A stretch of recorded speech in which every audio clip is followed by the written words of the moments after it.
All the best stories in the world are but one story in reality, the story of escape. Arthur Christopher Benson may have died in 1889, but his quote still rings true today, maybe even more so than it did in his time. But let's start at the beginning. Since the dawn of time, people have always looked to escape their lives and problems through various means. Our traditions and beliefs were passed down orally by great storytellers, by fires. Many tribes had rituals where they took hallucinogens such as peyote, ayahuasca, or mushrooms to distract themselves from reality and convene with nature or God. And as society advanced and the printing press began to buzz, escape became easier. We could simply open a book. And later, radio and movies became new mediums to transform our reality, and we indulged in those as well. The world has changed so much over the past decades, and as globalization continues and the world gets smaller and our lives become more hectic and fast-paced, escape becomes more desirable. And beyond that, the world has tons of problems that we never stop hearing about, whether it's famines, wars, cruel dictators, nuclear weapons, mass shootings. It never ends. And more than ever, our world has become a place in which people feel like they have less control, and naturally this pushes them to comfort themselves with what they do have control over, their minds. Escapism can be a fantastic tool. It's an extension of imagination in which we can overcome reality and any of the challenges it presents us with. It's a place of safety and comfort, and for many, it's a place in which they have friends. 50 years ago, psychologists discovered a new type of social interaction known as parasocial relationships. In essence, as you watch a TV personality like Jimmy Kimmel host his late-night show, or Emma Chamberlain tell you about her life in daily vlogs, you begin to develop a sense of connection with these people to the point where you actually react the same way psychologically as you would with friends. A study conducted in 2008 by the University of Buffalo found that watchers were less lonely when watching TV shows with their favorite characters. They laughed, and they were more open and empathetic, just like with real friends. And for people who struggle with making friendships, that human connection can be incredibly important. Or take any movie or show.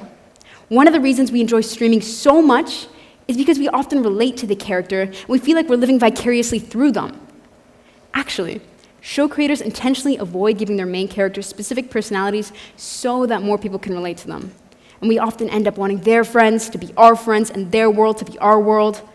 By watching, we're living out our fantasies of adventure or of love that are oftentimes impossible, or at least improbable in our own reality.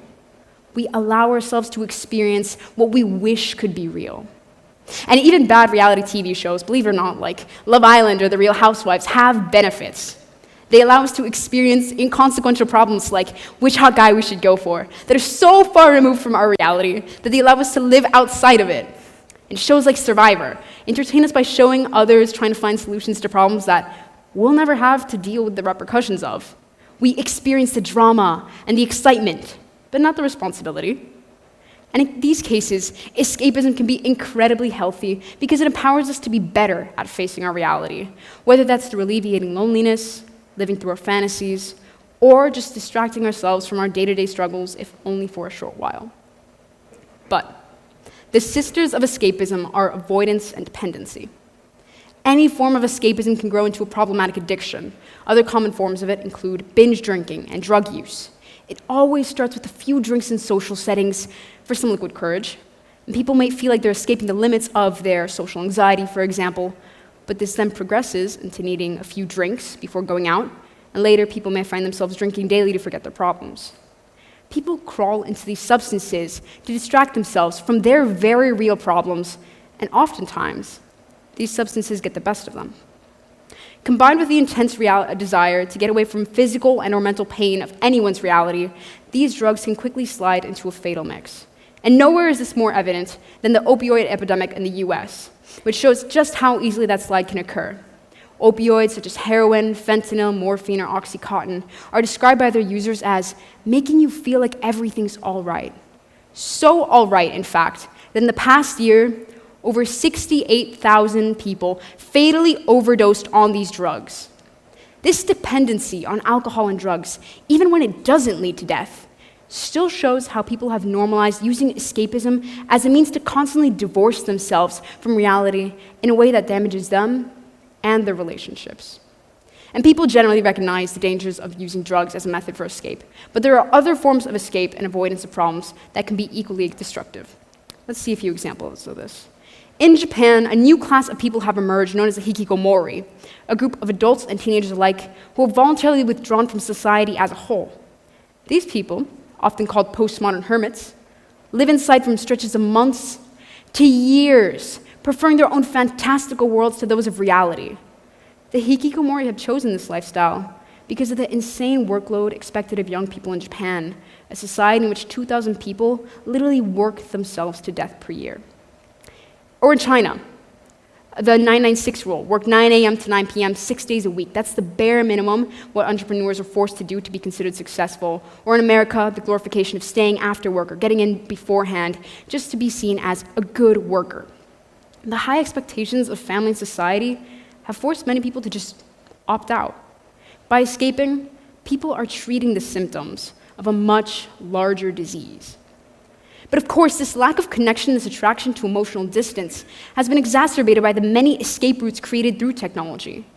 Many of these cyber escape options are meant to replace human connection altogether, like sex robots or virtual AI girlfriends and chatbots.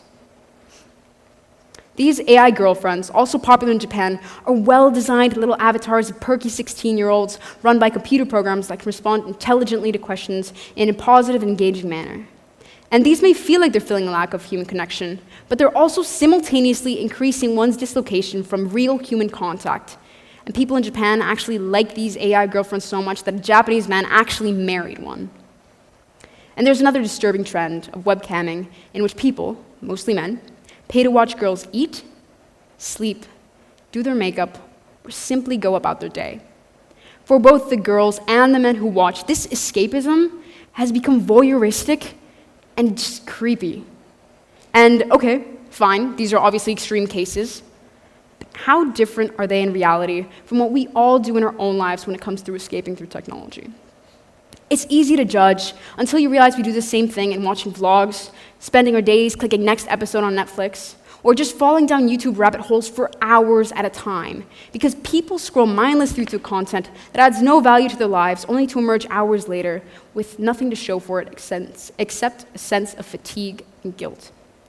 This quick access to cyber escape is supposed to be helping us forget our problems, but in reality, it only compounds them.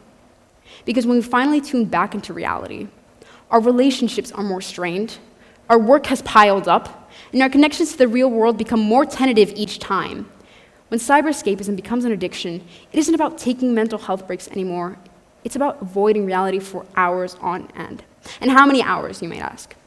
Go ahead, check the daily screen time usage on your phone. Chances are it's higher than you think. Spain's national daily average is around 2. Maybe 2 hours per day doesn't sound that bad to you, better than the 7 hours you spent last week. Well, 2 hours today adds up to 730 hours in the span of a single year, which is equivalent to 1 entire month of time spent escaping.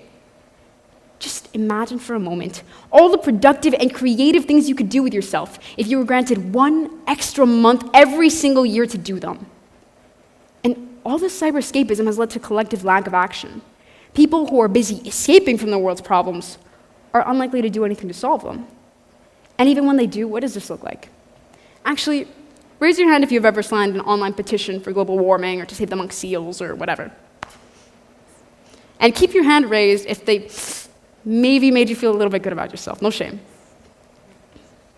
Now, I'm not trying to make you feel bad, but this is an example of slacktivism, in which we replace concrete activist action with signing an online petition, which allows us to feel like we no longer have a moral obligation to act. We've done our part. This isn't a problem with you, though. It's a problem with the way that we've conditioned ourselves to accept quick fixes because of how quickly we expect results because of our escapist addictions.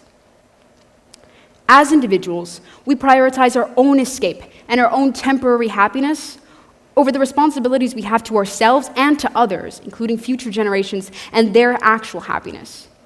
And because these problems are never addressed, either globally or personally, we find ourselves wanting to escape yet again, creating a vicious cycle. And at the risk of sounding like my mom, I know, all of this is made worse when we look at who is using social media the most. The younger generations, my generation. Kids my age absolutely need to get their daily dose of escapism. And you even hear us trying to normalize our addictions, saying the best friendships are those in which you can sit in the same room and not even have to talk to each other. We talk about being a generation of change, but who's taking the responsibility? At this point, living in the real world isn't necessary at all. It's easy to spend your life inside of these digital worlds. And companies like Meta are busy creating meta-universes where virtual reality becomes the only reality.